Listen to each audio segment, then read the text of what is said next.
बिस्मिल्लाहिर्रहमानिर्रहीम। ख़ातिन हज़रात, मैं हूँ अख्तर अब्बास और आप सबको मेरा सलाम पहुँचे।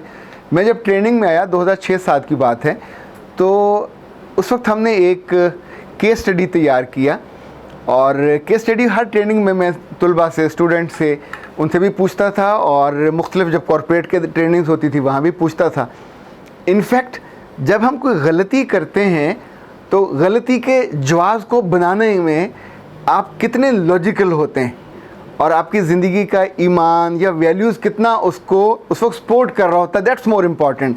जिस वजह से ये ट्रेनिंग कराई जाती है उसमें आपको फ़ैसले लेने बहुत आसान हो जाते हैं। आज मुझे बहुत दिनों बाद वो ट्रेनिंग और वो पूरा सवालनामा याद आया, चूँकि आमना बरकत ने पूछा कि हमारा एक रिश्तेदार था, उसकी बीवी ने फौत होने से पहले अपने शौहर से वादा लिया कि मेरे मरने के बाद शादी न करना। वैसे तो हमाकत की शौहर ने अगर हाँ कर दी, करनी नहीं चाहिए थी, यानी ये को बनता ही नहीं है कि इस तरह का वादा लेना या देना। वो शादी तो नहीं कर सका, उसने अपनी बीवी से किया हुआ वादा निभाया, लेकिन उसने अपनी नौकरानी के साथ हराम ताल्लुकात का आगाज़ किया और अब वो गुनाह की ज़िंदगी बसर करता है और उसकी गुनाह को बहुत सारे लोग जानते हैं जो अब उसकी इज़्ज़त नहीं करते।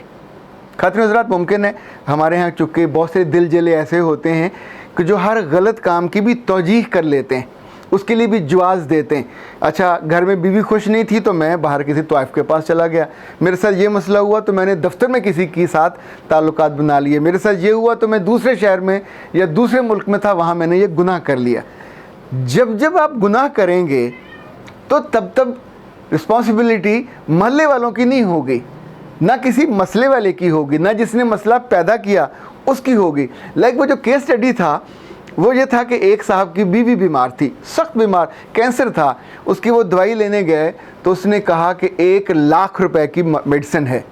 उसने कहा यार मेरे पास नहीं है पैसे, बहुत घर गया, तलाशी, चीज़ें बेची, सब करके कोई 21,000 रुपया लेके आया, जाके दिया तो दुकानदार ने कहा सॉरी मैं तो नहीं दे सकता, 1 लाख की है, कहाँ 21,000, और मेरा चैरिटी का अदारा भी नहीं है।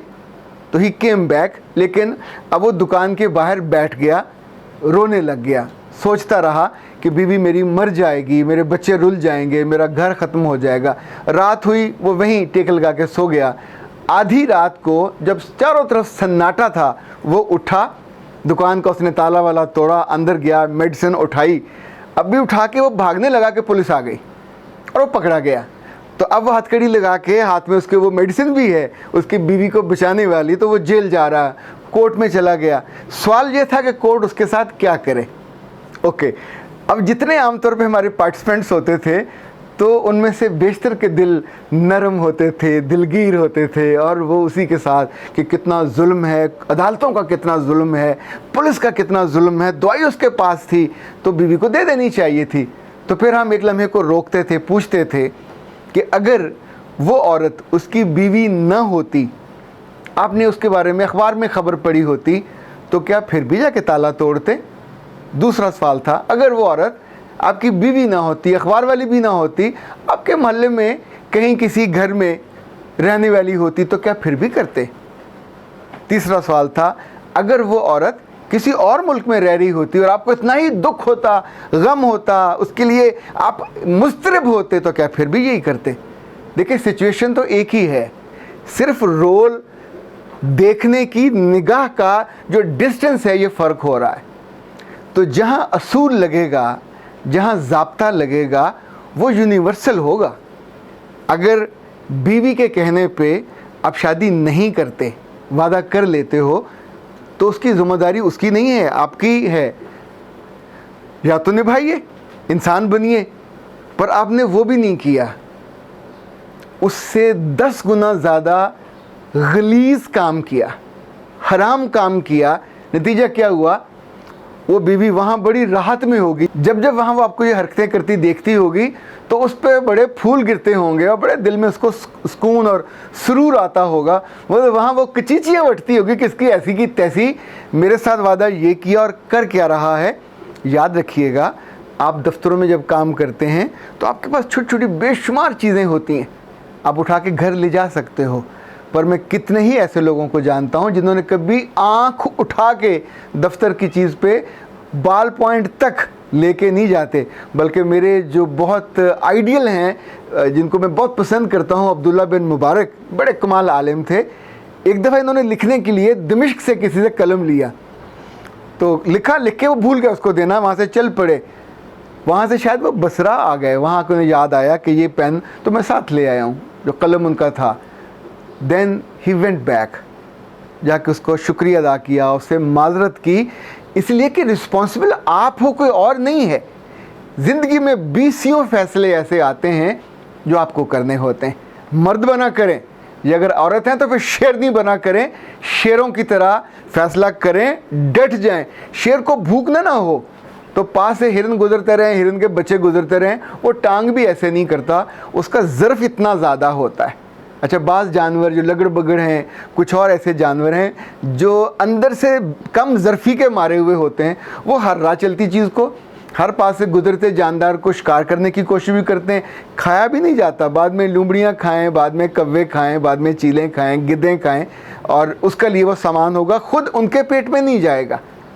जितने लोग रब की इस धरती पे मौजूद हैं, और वो अक्ल वाले हैं, और वो आँखों वाले हैं, और वो तालीम वाले हैं, और वो रिश्तों वाले हैं, और वो अच्छे चेहरों वाले हैं, और वो अच्छे जहन वाले हैं, और वो नेमतों की फुहार में उनकी ज़िंदगी के 20, 24, 50 साल गुज़रे हैं।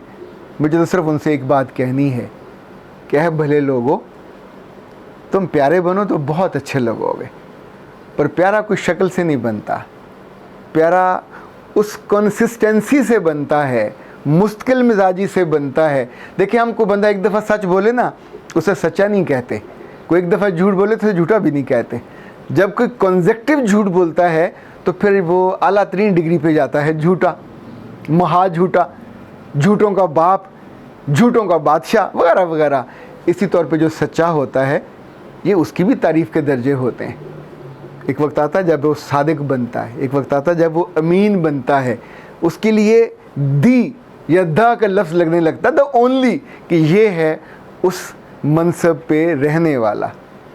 ज़िंदगी में जितने असूल हैं, जितने ज़ाब्ते हैं, जितने कायदे हैं, इनका ताल्लुक़ आपके ईमान के साथ होता है, इनका ताल्लुक़ आपके बिलीफ सिस्टम के साथ होता है, इनका ताल्लुक़ आपकी मजबूरियों से नहीं होता, इनका ताल्लुक़ आपकी नफसानी ख्वाहिशों से नहीं होता। आप सोचें कि अल्लाह के रसूल अगर उन मर्दों के लिए जन्नत की बिशारत देता है कि जो तन्हा हों, अपनी किसी कज़न के साथ हों, बेलबास हों, गुनाह करने वाले हों, और उस लम्हे वो रुक जाएं सिर्फ ये सोच के कि मेरे रब को ये नापसंद है और उसने इसको हराम करार दिया है, उनके लिए जन्नत की बिशारत के अलावा क़यामत वाले दिन अल्लाह के तख्त के साए में जो 6 तरह के लोग बचेंगे जिनको साया मैसर होगा, उसमें वो सैकड़ों, हज़ारों, मुमकिन है लाखों लोग होंगे जो नौजवान होंगे और जिन्होंने अपनी ज़िंदगी में अपने ईमान, अपने असूल, अपने एथिक्स, अपने स्टैंडर्ड की बुनियाद पे उस गुनाह को इनकार किया होगा अपनी मर्ज़ी से। कंपल्शन अपनी मर्ज़ी है कि yes I am not going to do that because मेरा रब इससे नाराज़ होगा, मेरे ईमान के अल्लाह रग़म है। ज़िंदगी छोटी हो, घर में हो, महल्ले में हो, दफ्तर में हो या किसी और मुल्क में हो, ज़िंदगी आपकी है, रिस्पॉन्सिबिलिटी भी आपकी है। अख्तर अब्बास को इजाज़त दीजिए। अस्सलाम वालेकुम।